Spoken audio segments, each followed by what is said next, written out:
Hi friends, నేను మీ రాము. Friends, చాలా మంది మెకానిక్లు ఫేస్ చేసిన ప్రాబ్లం గురించి ఈ వీడియో. ఫ్రెండ్స్, ఇదైతే మీరు చూడొచ్చు సీలింగ్ ఫ్యాన్ అన్నమాట. ఇంట్లో కాకుండా బయట వరండాలో ఫిట్ చేసిన ఫ్యాన్. ఆల్మోస్ట్ ఆల్ వరండా అనగానే మనకి రేకులు అయితే గుర్తొస్తాయి. ఈ రేకులకు సంబంధించి ఫ్యాను ఫిట్ చేయగానే మనం ఈ విధంగా అయితే వచ్చింది అవుట్పుట్ అనేది.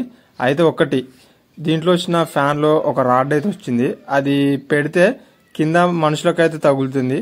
ఫ్యాన్ రాడ్ లేకుండా పెడితేనేమో ఇక్కడ ఈ రేకులకి సంబంధించిన రాడ్కి అలానే దానికి సంబంధించిన బోల్ట్కి అయితే తగులుతున్న ఉద్దేశం మీద బోల్ట్ని కూడా కటింగ్ మిషన్ పెట్టి కట్ చేయడం అయితే జరిగిందనమాట.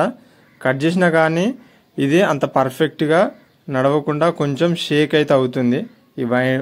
ఈ వైండింగ్ గడ్డ అనేది ఫ్యాన్ షేక్ అయ్యి గాలి వచ్చినప్పుడు పైన వాటికైతే కొట్టేసుకుంటుంది అనమాట. అది బొలోట్ అనేది కట్ చేయక ముందుకు 1.5 ఇంచ్ గ్యాప్ ఉన్నది ఫ్యాన్ రెక్కను పైన బొలోట్కి. అది కట్ చేసినాక 3 ఇంచ్ గ్యాప్ ఉన్నా కానీ రెక్కలైతే రాడ్కి అయితే తగులుతాయి అనమాట.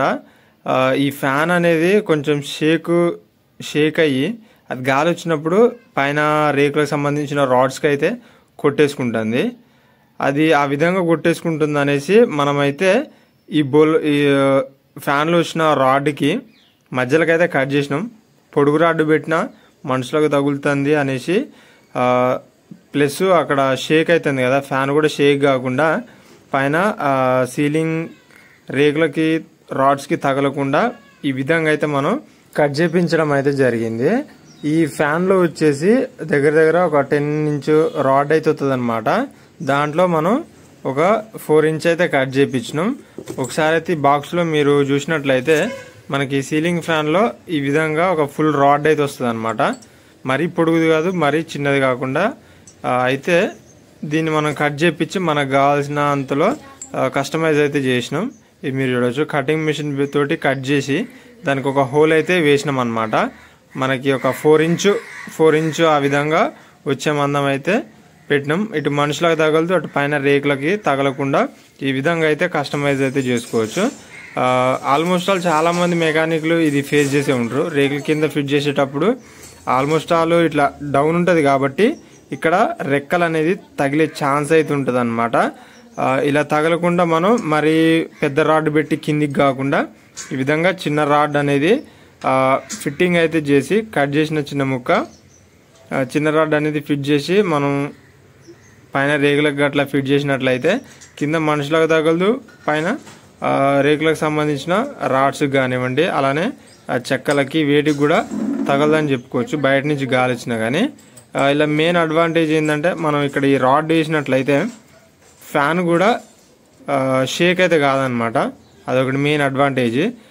ఈ రాడ్ లేకుండా పైన క్లాంప్ సెట్కి ఫిట్ చేస్తే షేక్ వస్తుంది అనమాట. ఫ్యాన్ తిరిగేటప్పుడు స్టిఫ్గా ఉండదు, స్టాండర్డ్గా ఉండకుండా మనకి రౌండ్గా తిరుగుతూ ఉంటుంది అనమాట. అటు ఇటు కదిలి రెక్కలు ఏటోకెళ్ళి ధరలకి కొట్టేసుకోవడం అయితే జరుగుతుంది. ఈ విధంగా మనం ఫిట్ చేసినప్పుడు ఏమైందంటే రాడ్డుకి సపోర్ట్ మీద స్టిఫ్గా ఉండి అక్కనే తిరగడం అయితే జరుగుతుంది ఫ్యాన్ అనేది. ఇది ఎంతమంది ఫేస్ చేసిరో కింద కమెంట్ సెక్షన్లో కమెంట్ అయితే చేయండి. ఇక్కడ సిల్క్ వైర్ ఫ్రెండ్స్, ఇది దానికి సంబంధించి ఎక్కడైనా లీకేజ్ ఉంటుంది అనే ఉద్దేశంతో మనం అదైతే వేసినాం. ఫ్లెక్సిబుల్ పైప్ అనమాట. ఇది ఫైనల్గా వచ్చేసి ఇప్పుడు చూడండి ఏ విధంగా తిరుగుతుంది అనేది. ఫ్యాన్ అయితే ఎటువంటి ప్రాబ్లం లేకుండా స్టిఫ్గా అయితే నడుస్తుంది ఇంతకుముందుతో పోల్చుకుంటే. ఈ విధంగా అనేది చేసుకోవచ్చు. ఇది ఒక చిన్న ఇన్ఫర్మేషను. మీరు చూడొచ్చు ఎంత గ్యాప్ వచ్చింది అనేది పైన సీలింగ్ కను ఫ్యాన్కి. కింద మనుషులకు కూడా తలిగే ఛాన్స్ అయితే లేదనమాట. వీడియో అయితే ఇది ఫ్రెండ్స్, మీకు అర్థమైంది అనుకుంటున్నా ఏ విధంగా చేసిన అనేది. చాలా మంది ఫేస్ చేసిరు అనుకుంటున్నా. ఇప్పుడు మనం చేసింది ఏ విధంగా ఉంది ఏంది అనేది ఫిట్టింగ్ అనేది కింద కమెంట్ రూపంలో అయితే కమెంట్ చేయండి. దీనికి మెయిన్ డిసడ్వాంటేజ్ ఏంటంటే ఫ్యాన్ డిమ్మర్ అయితే లేదు, వీళ్ళు తేలేదు. లేదందున బాగా ఫుల్ స్పీడ్లో ఉండడం వల్ల ఆ విధంగా అయితే కొట్టేసుకుంటుంది. ఇప్పటికైతే అలాంటి ప్రాబ్లం అయితే ఏమైతే ఉండదు అనమాట, ఎందుకంటే కొంచెం కింది దింపినాం కాబట్టి. ఫైనల్గా అయితే వీడియో అయితే ఇది ఫ్రెండ్స్, పర్ఫెక్ట్గా అయితే సెట్ అయింది. వీడియో మీకు అర్థమైంది అనుకుంటున్నా. వీడియో నచ్చితే లైక్ చేయండి, షేర్ చేయండి. ఇలాంటి మరిన్ని ఇన్ఫర్మేషన్ వీడియోస్ కోసం మన ఛానల్ని చూస్తూనే ఉండండి. Thanks for watching.